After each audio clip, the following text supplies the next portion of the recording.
events in that as well, or? Yeah, I did, and in fact, you know, I read about this little expedition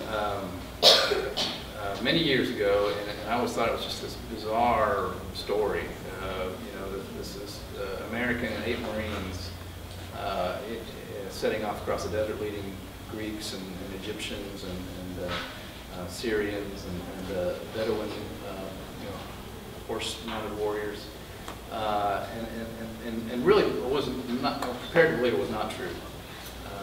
But it does show up in several history books that, you know, the stories sort of diverge in certain details. And in fact, there are suggestions that Eaton, who wrote a diary about all this, may have fudged some of the details as well.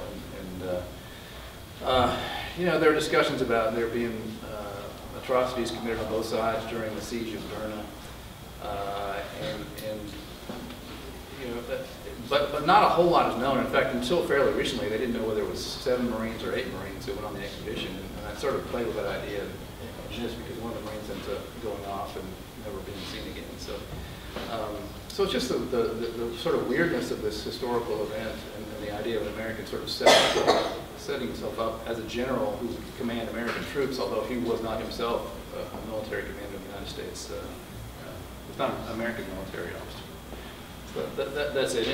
And the parallels, of course, are pretty stark, especially with the Iraq invasion. And in fact, Eaton was convinced that he could the expedition would pay for itself, because once he put the ruler of Tripoli's younger brother into office, the piracy would stop, and he would release the American captives, and trade could begin. So the expedition was going to be something self-financing, which is what we heard also about the invasion of Iraq, for different reasons.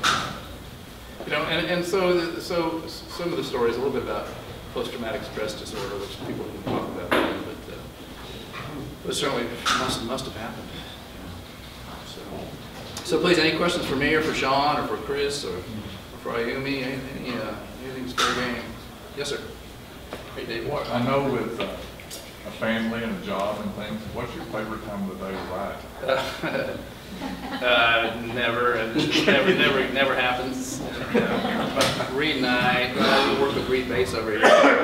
We're one of our clients is the Title Insurance Guarantee Association, and we're working on a big insolvency of the title company. So it's all we do these days. We don't ever get to do anything fun anymore. So back in the old days, it was probably at night. And of course, the kids used to go to bed, but now this. Yes, sir, Jared. Hey, when you're writing, like especially if you're doing any type of historical type fiction, how do you process it, or do you have to like storyboard it, or like do fact checking along? Well, that's a great question. But in this one, you didn't have to do that, or I didn't have to do that, because there was already a narrative. There was, in fact, there was this diary of William Eaton, the commander of the expedition. He sets out in sort of excruciating detail the chronology of it all. And in fact, the challenge was to get away from the strict chronology to try to invent some space for weird things to happen. You know, because he was a very pragmatic sort of man. There wasn't a lot of room for whimsy or imagination in his account. So really, it was almost the opposite of sort of getting away from what happened on day 23 and making stuff up. Yeah, good question. All right, yes, sir. No, I've read the book. I got a copy here earlier, and I usually don't go. I wouldn't go to that aisle in the bookstore, the science fiction or whatever. Sean said that the cover, his motivation was trying to conjure up something for a scary book, right? Yeah. What do what were you thinking as you wrote it? I mean, I can't even figure out what genre this, horror, gothic, Yeah, it doesn't really fit very well. Were you likewise just trying to take that story and write something that gives you goosebumps? Yeah, well, so one of the things that's fascinating about the story is that people said that what William Eaton did as a leader of this expedition was really, would have been thought impossible at the time, because he was able to find routes through the desert and to find water in places that even residents of the area could not find, and so there's always speculation about how exactly he did that.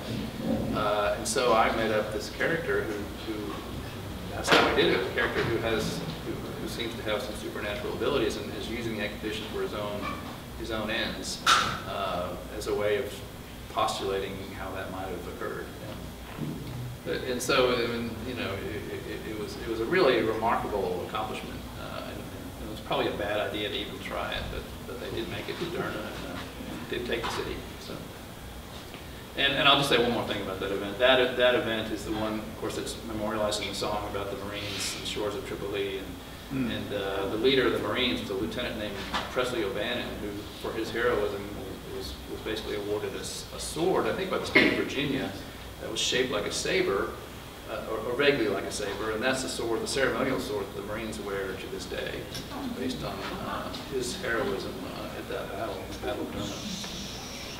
Anyway, hey, you know, thanks so much for y'all coming out. I really appreciate it. And, I think we're gonna have some more music. Are you guys gonna do a bit more? And we've got food, and there's a brew pub right next door, and I'm sure we'll head over there in a little while and have a beer or something.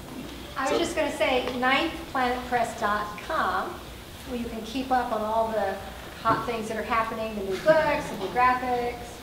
Yeah, thank you. Appreciate it.